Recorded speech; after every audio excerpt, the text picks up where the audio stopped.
In chapter 6 and 7, I address a quote.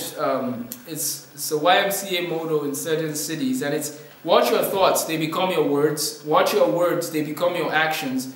Watch your actions, they become your habits. Watch your habits, they determine your character, and then watch your character, it determines your destiny.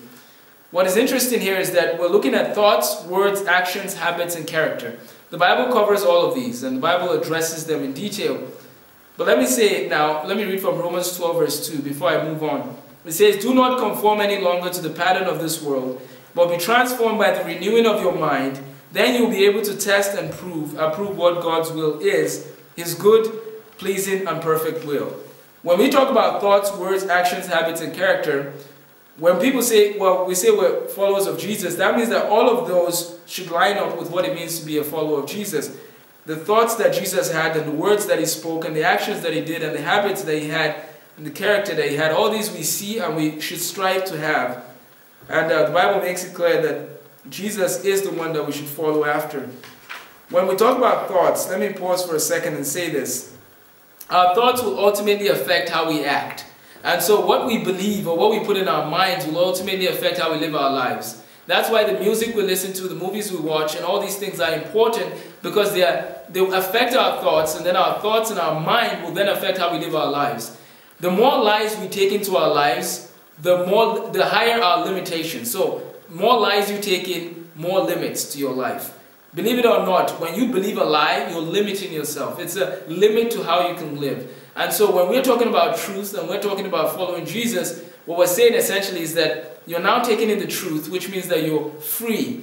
Truth goes with freedom, lies go with bondage and limitations. So let's make sure we remember that as we take things into our minds and as we think, because our thoughts will ultimately affect how we live. And then if we keep doing what we do over and over again, that would affect our habits, and our habits should be ones that are more constructive than destructive, because essentially this is where it gets tricky.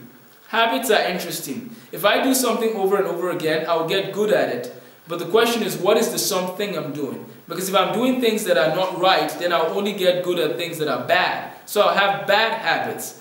How about if I turn it around and focus on doing the things that are good, and then I get good habits, and I honor Christ, and as I build habits that matter. Some people I've met do not like mathematics, but I find it interesting because they don't spend time practicing, and that explains part of why they're not doing well at math. If we spend time practicing our mathematic problems or science problems, we will get better at them. And this goes in every area of our lives. If we spend time in something, it becomes a habit, and that's good. When we spend time reading the Word and praying, when we build that as a habit now, that will change everything as we grow up. Because now our habits are rooted in the right things. So we should seek to find or build habits that are productive, habits that are good, habits that will help us to make an impact in our world.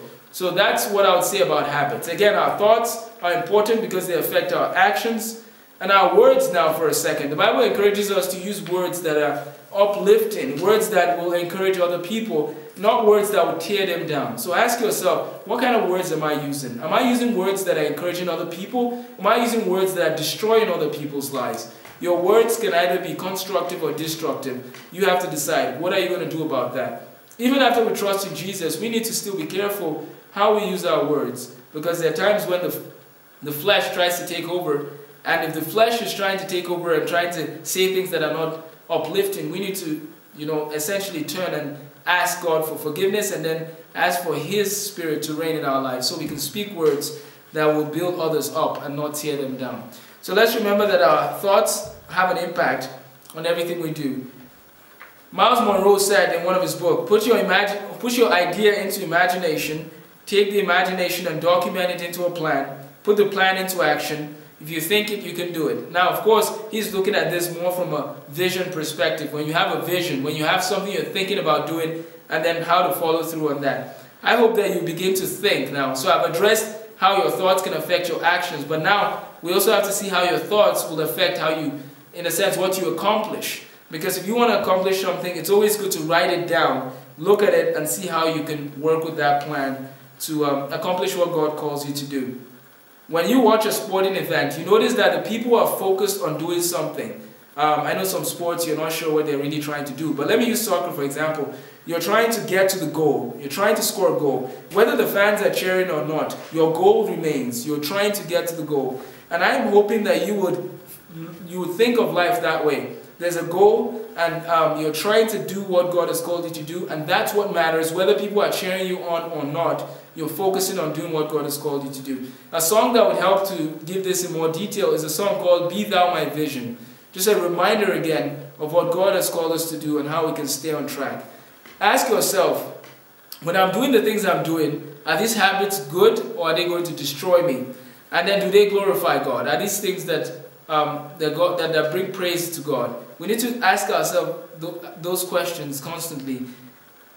The habits that we pick up now, again, can affect us as we go on forever. And we have to be very careful to pick up the right habits. And when we talk about actions, of course, a lot could be said when we talk about actions. All we need to remember is this.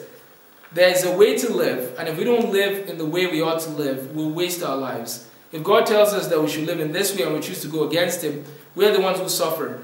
Galatians 6:7 says, "Do not be deceived. God cannot be mocked. A man sows what he reaps." So just think of this as you go through life. These actions, these things I'm taking part in, what am I going to reap at the end of the day? What am I sowing in? Because this is a law.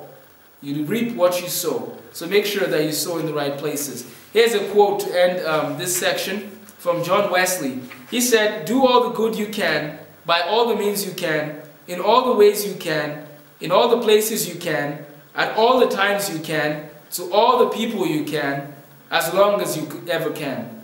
As long as you ever can, do all the good you can in all the places God takes you to. There's two ways for us to learn, obviously. There's the ways we can learn from experience and we can learn from observation. Experience, of course, when we experience these things and then we tell others about them, or we can observe other people's lives, learn from their stories and not repeat their mistakes. I tell people that you will make certain mistakes in life, so don't go repeating other people's mistakes. Get to work.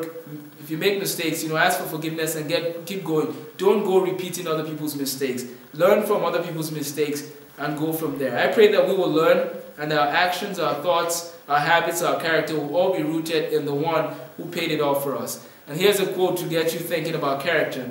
Our character should be measured by what we do when no one is watching. But at the same time, our character should also be measured by how we live our lives on the days that we don't go to church, because that will truly show if we're really following the teachings of what we learn when we do go to church. So, I hope that encourages you with words, actions, thoughts, character, and habits.